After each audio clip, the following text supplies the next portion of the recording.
Students हम discuss करेंगे important news के बारे में। First news is regarding the India के जो हाउस होल्ड्स हैं वहाँ पे फाइनेंशियल सिचुएशन के बारे में है।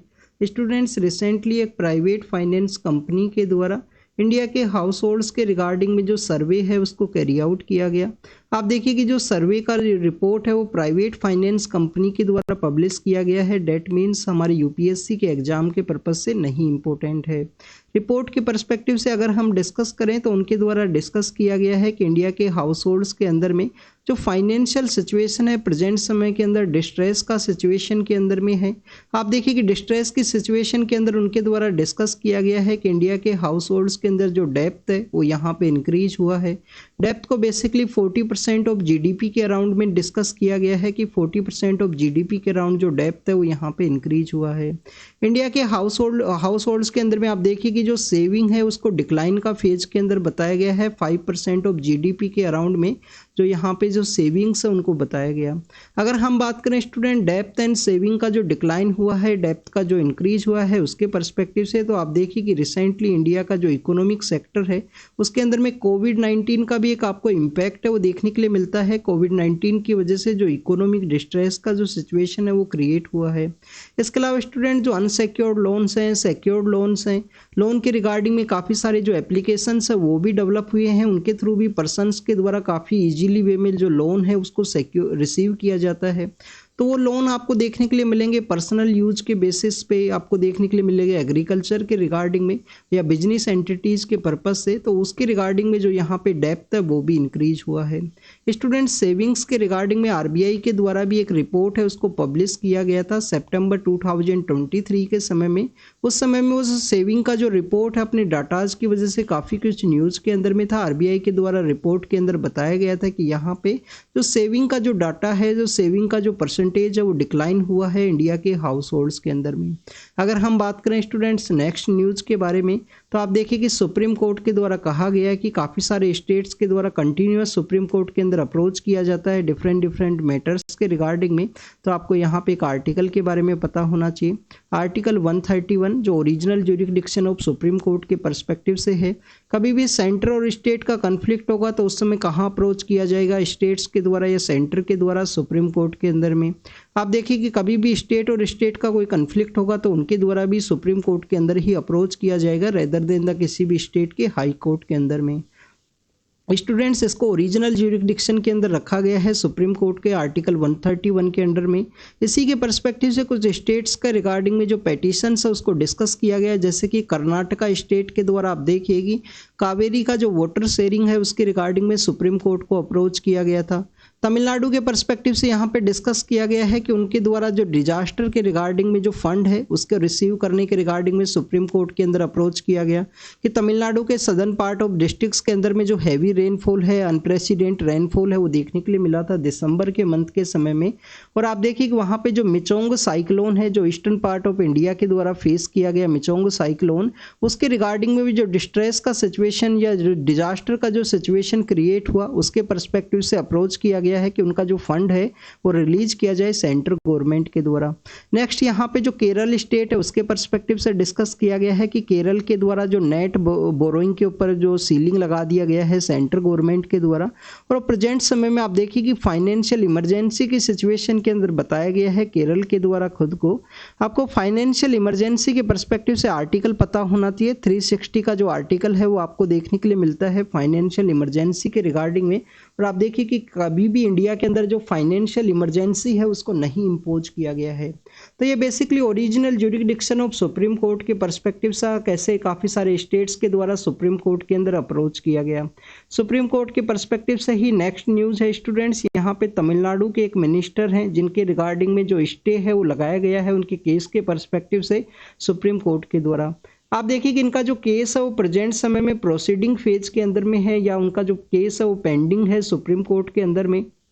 तो जब भी कोई केस है वो सुप्रीम कोर्ट के अंदर अगर पेंडिंग हो तो उसके रिगार्डिंग में जो प्रोसीडिंग्स है वो कैरी आउट नहीं की जा सकती हैं हाई कोर्ट्स के द्वारा। तो उसी के रिगार्डिंग में यहाँ पे जो स्टे है वो सुप्रीम कोर्ट के द्वारा लगाया गया है। तमिलनाडु हाई कोर्ट के अंदर में जो केस का जो प्रोसीडिंग है वो स्टार्ट हुआ था। अगर हम बात करें स्टूडेंट्स इन तमिलनाडु के जो मिनिस्टर हैं उनके पर्सपेक्टिव से, तो आप देखिए कि इनको बेसिकली जो कन्विक्ट है वो कर दिया गया था, बाद में इनका जो पनिशमेंट है उसको स्टे लगा दिया गया। उसके बाद में जब इनको रीइंस्टेट किया गया दोबारा से काउंसिल ऑफ मिनिस्टर के अंदर में ऐड किया गया, तो उसके रिगार्डिंग में भी काफ़ी सारा जो कंट्रोवर्सी है वो आपको देखने के लिए मिला था। पॉलिटिकल मोरलिटी के रिगार्डिंग में गवर्नर के द्वारा काफ़ी दिनों तक इनको दोबारा से ऐड नहीं किया गया था, क्योंकि गवर्नर के द्वारा ही जो ओथ प्रोसेस है उसको कैरी आउट किया जाता है मिनिस्टर के परस्पेक्टिव से। आपको यहाँ पे गवर्नर के परस्पेक्टिव से आर्टिकल 164 है, आर्टिकल 165 है, इन सभी के बारे में जानकारी होनी चाहिए कि जो सीएम है उसका जो ओथ प्रोसेस है वो भी गवर्नर के द्वारा ही कैरी आउट किया जाता है। काउंसिल ऑफ मिनिस्टर्स के जो पर्सन्स हैं उनका भी अपॉइंटमेंट आपको गवर्नर के थ्रू ही देखने के लिए मिलता है। और आपको यहाँ पे एक आर्टिकल के बारे में पता होना चाहिए कि सीएम का रिस्पॉन्सिबिलिटी है गवर्नर को कम्युनिकेट करना है, उनकी गवर्नमेंट के द्वारा जो भी डिसीजंस लिए गए वो किस आर्टिकल के अंदर लिखा गया है कि जो बिजनेस ऑफ कंडक्ट है उसके रिगार्डिंग में जितना भी जो डिसीजंस लिए गए हैं सीएम को यहाँ पे इन्फॉर्म करना होगा गवर्नर को। क्या वो आर्टिकल 167 के अंदर में है, इसके बारे में आपको पता होना चाहिए, आपका होमवर्क है। नहीं पता है तो जाके रीड कीजिए इनके बारे में। मेघालय का कुछ एग्रीकल्चर एरियाज के बारे में बताया गया है स्टूडेंट्स। मेघालय स्टेट के बारे में आपको पता होना चाहिए कुछ बेसिक इन्फॉर्मेशन। गारो खासी एंड जैंतिया नाम का जो हिल्स है वो आपको देखने के लिए मिलता है। आप देखिए कि ये यहाँ पे जो ऑर्गेनिक जो एग्रीकल्चर है उसके ट्रैक्ट्स को बताया गया है। यहाँ पे ऑर्गेनिक जो एग्रीकल्चर का प्रैक्टिस है उसको कैरी आउट किया जाता है। परंपरागत जो कृषि स्कीम है जो आपको एक देखने के लिए मिलेगा एग्रीकल्चर के रिगार्डिंग में। और इंडिया का कौन सा स्टेट है जिसके द्वारा फर्स्ट जो एग्रीकल्चर जो ऑर्गेनिक एग्रीकल्चर प्रैक्टिस है उसको अडॉप्ट किया गया था, तो स्टूडेंट्स आपको जो सिक्किम है एक एज ए ऑर्गेनिक स्टेट के रूप से भी आपको देखने के लिए मिलेगा। आप देखिए कि जब भी किसी ऑर्गेनिक फूड को ट्रांसफर किया जाता है, एक्सपोर्ट किया जाता है किसी दूसरे कंट्री के अंदर में, तो आपको 2 सर्टिफिकेशन है वो देखने के लिए मिलते हैं ऑर्गेनिक फूड के रिगार्डिंग में। एक तो आपको एनपीओपी का जो सर्टिफिकेशन है वो आपको देखने के लिए मिलेगा। एक आप देखिए कि पीजीएसआई का जो सर्टिफिकेशन है वो आपको देखने के लिए मिलता है। तो ये किस किस मिनिस्ट्री के द्वारा इश्यू किए जाते हैं। 2018 का जो प्रीलिम्स का एग्जाम है उसके अंदर ये क्वेश्चन पूछ लिया गया था। नेक्स्ट अगर हम बात करें स्टूडेंट्स एक एग्रीकल्चर प्रैक्टिस के ही बारे में है। राजस्थान के अंदर एक एरिया है जिसको कि हम शेखावटी का जो रीजन है उसकी वजह से जानते हैं। शेखावटी के रीजन के अंदर में आप देखिए चूरू का नाम अगर आपने कभी सुना हो, चूरू का एक डिस्ट्रिक्ट है, सीकर एक डिस्ट्रिक्ट है, चूरू है, सीकर है, और भी काफ़ी सारे एरियाज हैं उनके नियर बाई के अंदर जो सिचुएटेड हैं। उस एरिया को शेखावटी के रीजन के नाम से जानते हैं। वहाँ पे जो वाटर लेवल है वो आपको लिटिल बिट डाउन देखने के लिए मिलेगा। ग्राउंड वाटर का जो सिचुएशन है काफ़ी लो वहाँ पे क्रिएट हुआ है। तो वहाँ पे आप देखिए कि कुछ फार्मर्स के द्वारा इनोवेटिव जो ट्रेडिशनल मेथड है उससे डिफरेंट जाते हुए कुछ इनोवेटिव जो फार्मिंग है उसको कैरी आउट किया गया। एग्रीकल्चर का जो प्रोडक्शन है वो इंक्रीज हुआ है। प्रधानमंत्री जो कृषि सिंचाई योजना के थ्रू इनके द्वारा जो सब्सिडाइज फेज के अंदर में एक पॉन्ड है उसका कंस्ट्रक्शन किया गया। और इसी एरिया के अंदर में एक ड्राई फार्मिंग के रिगार्डिंग में किसान है जिनको कि पद्म श्री का जो अवार्ड है रिसेंटली 2022 के समय दिया गया था, जिनका नाम है सोंडाराम वर्मा नाम के एक पर्सन है, जिनके द्वारा ड्राई लैंड के अंदर जो एग्रीकल्चर फॉरेस्ट्री का जो प्रैक्टिस है वो कैरी आउट किया गया था। तो उसी को यहाँ पे डिस्कस किया गया है कैसे इनोवेटिव फार्मिंग है, ड्रॉप इरिगेशन है उसको यूज किया गया। प्रधानमंत्री कृषि सिंचाई योजना के थ्रू में पॉन्ड का जो कंस्ट्रक्शन है वो यहाँ पे किया गया है जिससे कि शेखावटी के रीजन के अंदर में एग्रीकल्चर का जो प्रोडक्टिविटी है वो इंक्रीज हुआ है। स्टूडेंट्स कल हमने ओनियन के पर्सपेक्टिव से भी एक न्यूज़ को डिस्कस किया था। आप देखिए कि जो शेखावटी का जो रीजन है उसके अंदर जो सीकर नाम का जो डिस्ट्रिक्ट है, सीकर के अंदर में जो ओनियन है वो काफ़ी ज़्यादा उगाई जाती है। स्पेशली जो नॉर्दर्न पार्ट ऑफ इंडिया के अंदर में समर के समय जो ओनियन का जो कंजप्शन किया जाता है, समर के समय में जो ये प्रेजेंट समय है अप्रैल मई का जो समय है, इस दौरान में जो ओनियन है वो आपको सीकर का ही जो प्रोडक्शन एरिया का जो ओनियंस है वो देखने के लिए मिलती है। नेक्स्ट अगर हम बात करें ओनियन का, ये न्यूज़ हमने क्यों डिस्कस किया था, क्योंकि इंडिया के द्वारा एक्सपोर्ट को बैन कर दिया गया था। आप देखिए कि यूनाइटेड अरब अमीरात के द्वारा डिप्लोमेटिक चैनल्स के थ्रू इंडिया को अप्रोच किया गया कि ओनियन को एक्सपोर्ट किया जाए। इंडिया के फार्मर्स के द्वारा मार्केट प्राइस के अंदर में ओनियन का जो एक्सपोर्ट कर दिया गया। फार्मर्स का फिर कंसर्न था कि उनको यहाँ पे जो विंडफॉल प्रॉफिट है वो गेन हो सकता था, जो बेसिकली यूनाइटेड अरब अमीरात के जो ट्रेडर्स हैं उनके द्वारा मार्केट के अंदर सेल करते हुए उनके द्वारा उसको रिसीव किया गया। तो ऐसा जो न्यूज़ था उसको हमने कल डिस्कस किया था। ओनियन का जो बैन है इंडियन अथॉरिटीज़ के द्वारा बैन किया गया है। नेक्स्ट अगर हम बात करें पॉलिटिकल न्यूज़ है स्टूडेंट्स, आप देखिए कि एक पॉलिटिकल पार्टी के द्वारा अपना जो मैनिफेस्टो है उसको रिलीज किया गया। मैनिफेस्टो के पर्सपेक्टिव से हमने डिस्कस किया गया था कि मॉडल कोड ऑफ कंडक्ट लगने के बाद में पॉलिटिकल पार्टीज के द्वारा इसको रिलीज किया जाता है। कोई जरूरी नहीं है, पहले भी किया जा सकता है पॉलिटिकल पार्टीज के द्वारा, बट जो इलेक्शन के समय जो वोटिंग का जो 48 आवर्स का जो समय बचा है उस समय इसको रिलीज नहीं किया जा सकता। ये आपको रिप्रेजेंटेशन ऑफ पीपल्स एक्ट का जो सेक्शन 126 है उसके अंदर इसका मेंशन देखने के लिए मिलता है। 2013 के समय इलेक्शन कमीशन के द्वारा जो गाइडलाइंस है उनको रिलीज किया गया था। अगर हम बात करें रिसेंट इंडिया का पॉलिटिक्स के बारे में, तो पर्सनैलिटी बेस आपको जो पॉलिटिक्स है वो देखने के लिए मिलेगा। एक पॉलिटिकल लीडर है, उन्हीं का लीडरशिप के अंदर में जो कंप्लीटली जो पार्टी है वो वर्क करता है। तो पर्सनैलिटी बेस आपको जो पॉलिटिक्स है वो प्रेजेंट समय में देखने के लिए मिलता है। इसकी वजह से जो मैनिफेस्टो का जो इंपॉर्टेंस है वो रिलेटिव बिट यहाँ पे डिक्लाइन किया गया है, उसके बारे में डिस्कस किया गया। ये इन्फॉर्मेशन बेसिकली एग्जाम के पर्पज से नहीं इंपॉर्टेंट है, ये आपको पता होना चाहिए एग्जाम के पर्पज से। क्या बताया गया है यहाँ पे मैनिफेस्टो के अंदर में, न्याय डॉक्यूमेंट इसको नाम दिया गया है कि जस्टिस उनके द्वारा इम्प्लीमेंट किया जाएगा। काफ़ी कुछ एरियाज के अंदर डिस्कस किया गया है। 25 पिलर्स के बारे में यहाँ पे बताया गया। 25 पिलर्स के अलावा अगर हम बात करें स्टूडेंट्स, इनके द्वारा बताया गया है कि महालक्ष्मी स्कीम है जिसके अंदर यूनिवर्सल हेल्थ कवरेज एक राजस्थान मॉडल के अंदर दिया जाएगा। राजस्थान के अंदर भी जो कांग्रेस का गवर्नमेंट था तो उनके द्वारा एक संजीवनी स्कीम है उसको लॉन्च किया गया था स्टूडेंट्स हेल्थ के पर्सपेक्टिव से, तो उसी को मॉडल माना गया है। उसी स्कीम को काफ़ी सारे जो एक्सपर्ट पर्सन है हेल्थ के रिगार्डिंग उनके द्वारा भी इसको एंडोर्स किया गया था। तो आप देखिए कि उसी के मॉडल के बेसिस पे एक जो हमारे मेडिकल सेक्टर के अंदर में यूनिवर्सल हेल्थ स्कीम है उसको यहाँ पे बताया गया। 50% जो कैपिंग है रिजर्वेशन का उसको रिमूव किया जाएगा। कास्ट सेंसस कैरी आउट किया जाएगा। इसके अलावा और भी काफ़ी कुछ एरियाज हैं जिनके बारे में यहाँ पे डॉक्यूमेंट के अंदर डिस्कस किया गया है, एग्जाम के पर्पज से नहीं इम्पोर्टेंट है। न्याय डॉक्यूमेंट आपको लिटिल बिट इन्फॉर्मेशन पता होना चाहिए, क्योंकि अगर आप पीसीएस एग्जाम है या कोई और दूसरे एग्जाम के लिए प्रिपेयर कर रहे हो, यूपीएससी के रिगार्डिंग में आपको ये इन्फॉर्मेशन होना चाहिए। वोटिंग के 48 आवर्स से पहले उसको रिलीज नहीं किया जा सकता। नेक्स्ट अगर हम डिस्कस करें students, next news regarding the citizenship amendment act के बारे में है। सिटीजनशिप अमेंडमेंट एक्ट के बारे में डिस्कस किया गया कि यहाँ पे एक रिलीजन का क्राइटेरिया मानते हुए इंडियन अथॉरिटीज़ के द्वारा 3 नाइबर कंट्रीज़ के अंदर में कुछ जो माइनॉरिटी कम्युनिटी हैं, 6 जो माइनॉरिटी कम्युनिटी हैं उसको रिलीजियस प्रोसिक्यूशन के बेसिस पे सिटीजनशिप यहाँ पे ग्रांट किया जाएगा। उनके द्वारा उनका जो सिटीजनशिप है उसको रिनाउंस किया जाएगा या नहीं किया जाएगा उसके बारे में नहीं मेंशन है, उसको चैलेंज भी किया गया है कोर्ट के अंदर में। इंडिया के अंदर आर्टिकल 9 के अंदर में जो बेसिक प्रोविजन है वो रेनंसिएशन ऑफ जो सिटीजनशिप है वो देखने के लिए मिलता है आर्टिकल 9 के अंदर में। नेक्स्ट अगर हम बात करें स्टूडेंट्स, यहाँ पे रिलीजन को एक क्राइटेरिया माना गया है। यहाँ पे डिस्कस किया गया है कि लैंग्वेज को भी एक क्राइटेरिया है वो माना जा सकता है। आप देखिए कि जब हमारा जो कंट्री है उसके द्वारा इंडिपेंडेंस को गेन किया गया था 1947 के समय में, जब पाकिस्तान के 2 एरियाज आपको देखने के लिए मिलते हैं, वेस्टर्न पाकिस्तान और ईस्टर्न पाकिस्तान। उस समय में जब वेस्टर्न पाकिस्तान का डोमिनेशन आपको देखने के लिए मिलेगा, बट वेस्टर्न पाकिस्तान के द्वारा लैंग्वेज को भी एक क्राइटेरिया यूज किया गया था, उनके द्वारा एक लैंग्वेज है वो इम्पोज कर दी गई। ईस्टर्न पाकिस्तान के बारे में अगर हम बात करें, जो प्रेजेंट बांग्लादेश है, वो आप देखिए कि वहाँ पे जो बंगाली लैंग्वेज का आपको यूज है वो आपको हायर लेवल के ऊपर देखने के लिए मिलेगा। और वेस्टर्न पाकिस्तान के अंदर में आपको जो पंजाबी लैंग्वेज है, जो उर्दू लैंग्वेज है, उसका यूज देखने के लिए मिलता है। तो उनके द्वारा इस तरीके से जो लैंग्वेज का जो इस तरीके से इम्पोज कर दिया गया था, उसकी वजह से भी वहाँ पे कंटिन्यूस जो डिसकंटेंट का जो सिचुएशन है वो क्रिएट हुआ। और आप देखिए कि 1971 के समय में बांग्लादेश वहाँ से सेपरेट होता है वेस्टर्न पार्ट ऑफ पाकिस्तान से।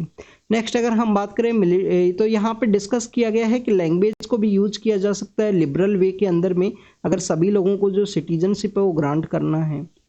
नेक्स्ट अगर हम बात करें स्टूडेंट्स, यहाँ पे 1951 का जो यूएन के कन्वेंशन के थ्रू आपको एक रिफ्यूजीज का जो कन्वेंशन है वो देखने के लिए मिलता है। इंडिया उसका सिग्नेटरी नहीं है, उसके बारे में यहाँ पे डिस्कस किया गया है।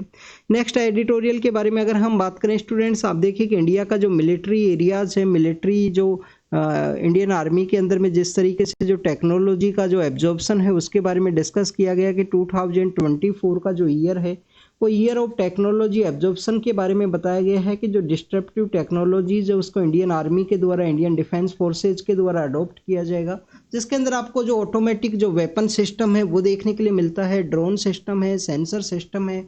इसके अलावा आप देखिए कि और भी काफ़ी सारे एरिया हैं, स्पेस टेक्नोलॉजी, हाइपरसोनिक जो वेपन का जो सिस्टम है उन सभी के बारे में बताया गया। इसके अंदर डिस्कस किया गया है कि अजरबैजान और आर्मेनिया का जो कन्फ्लिक्ट हुआ उसके अंदर में किस तरीके से जो टेक्नोलॉजी को यूज़ किया गया है तो उसके पर्सपेक्टिव से यहाँ पे डिस्कस किया गया है। आपको यहाँ पे मिशन उद्भव के बारे प्रोजेक्ट उद्भव के बारे में ज़रूर से पता होना चाहिए। आप देखिए कि इंडियन डिफेंस फोर्सेज के द्वारा ही यहाँ पे एक प्रोजेक्ट उद्भव है उसको चलाया गया था। हमारे यहाँ पे एंशेंट जो लिटरेचर है उसको कनेक्ट किया जाएगा वॉरफेयर का जो लिटरेचर है उसके साथ में जो आपको प्रोजेक्ट उद्भव है जो इंडियन आर्मी से पर्सपेक्टिव से देखने के लिए मिलेगा। नेक्स्ट अगर हम बात करें स्टूडेंट्स इंडिया का जो रिन्यूएबल एनर्जी है उसके पर्सपेक्टिव से डिस्कस किया गया है। आप देखिए कि रिसेंटली जो आईएमडी है इंडियन मीटरोलॉजिकल डिपार्टमेंट है उनके द्वारा एक रिपोर्ट को पब्लिश किया गया था कि इंडिया के समर के अंदर में हाई जो हीट है हीट जो हाई है वो देखने के लिए मिलेगा। नेक्स्ट अगर हम बात करें स्टूडेंट्स उसी के पर्सपेक्टिव से बताया गया है कि जो कोल बेस है प्रेजेंट समय के अंदर में और आप देखिए कि इंडिया का जो यहाँ पे बेसिकली जो एम है ये रिन्यूएबल बेस हमको जो एनर्जी है उसको प्रोड्यूस करना है तो किस तरीके से उसका इम्पैक्ट है उन सभी को यहाँ पे डिस्कस किया गया। ये एडिटोरियल काफ़ी बार आपको न्यूज़ के अंदर देखने के लिए मिलता है।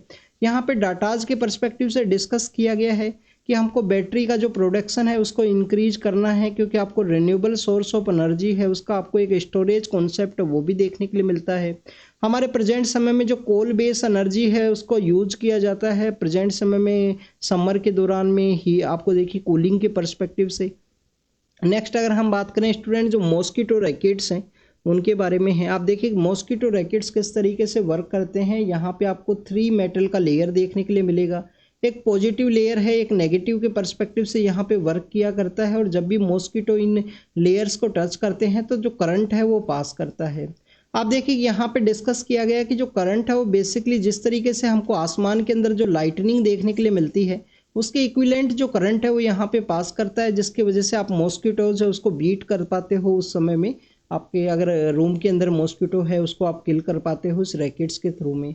बट यहाँ पे बताया गया है कि जब आसमान के अंदर लाइटनिंग देखने के लिए मिलता है वो आपको वाइट कलर का देखने के लिए मिलेगा।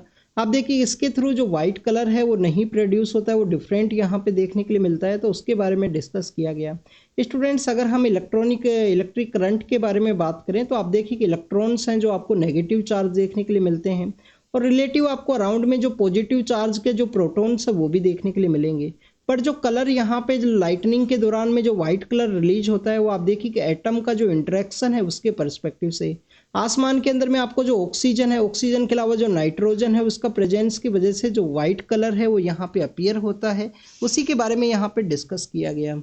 नेक्स्ट अगर हम बात करें स्टूडेंट्स इन्वायरमेंटल जो राइट्स हैं उनके बारे में सुप्रीम कोर्ट के द्वारा डिस्कस किया गया है।